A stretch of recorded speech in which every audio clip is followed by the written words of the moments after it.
Selamat pagi semuanya.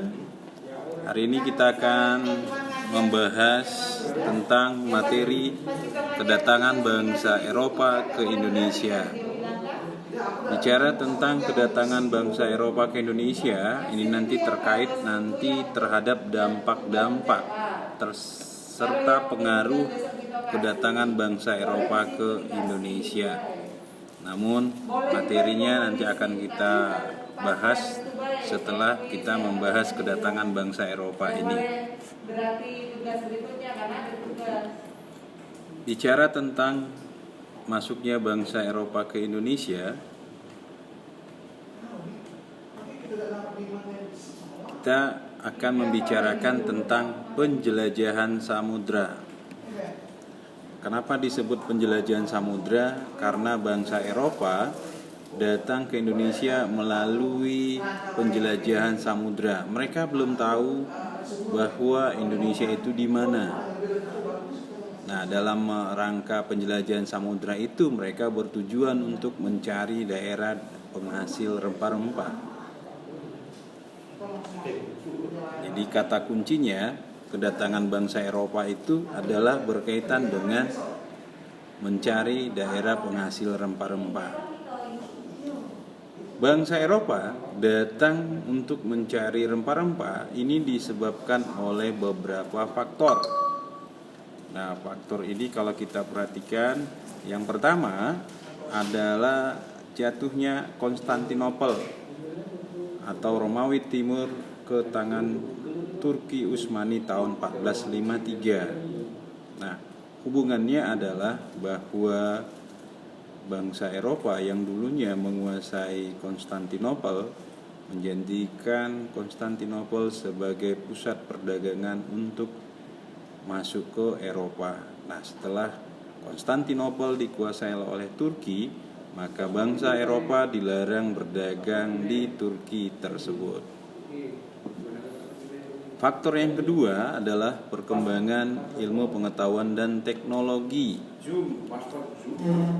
seperti penemuan kompas, kemudian kapal-kapal besar yang bisa mengarungi samudra yang luas, kemudian adanya teori bumi bulat oleh Nicolaus Copernicus, yang teori bumi bulat ini kita kenal dengan teori heliosentris.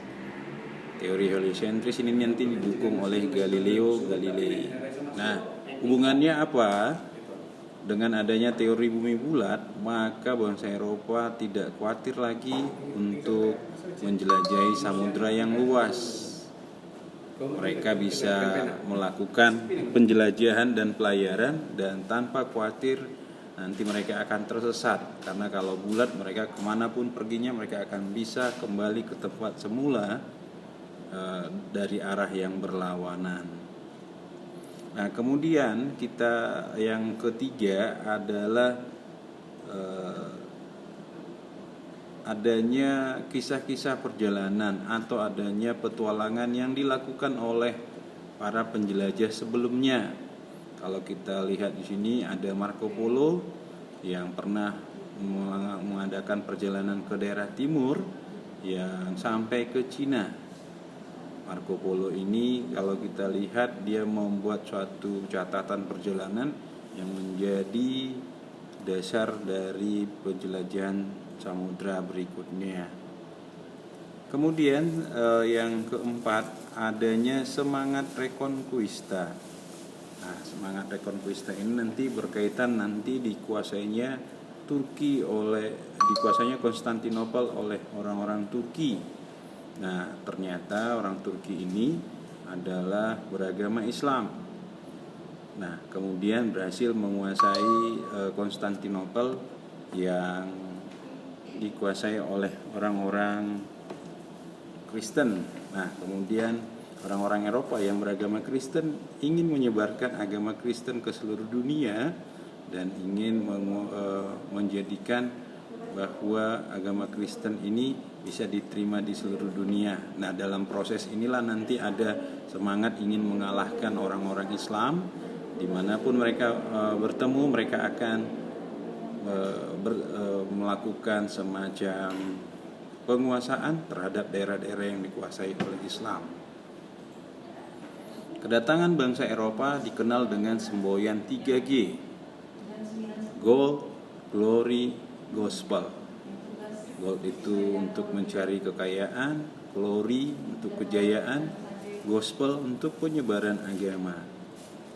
Kalau kita perhatikan dengan adanya 3G ini, semangat yang dilakukan oleh bangsa Eropa untuk sampai ke daerah penghasil rempah-rempah, inilah yang membuat menjadikan mereka bisa sampai. Padahal mereka nggak tahu di mana mereka harus mencari, berapa lama, dan bagaimana daerah yang harus mereka temui.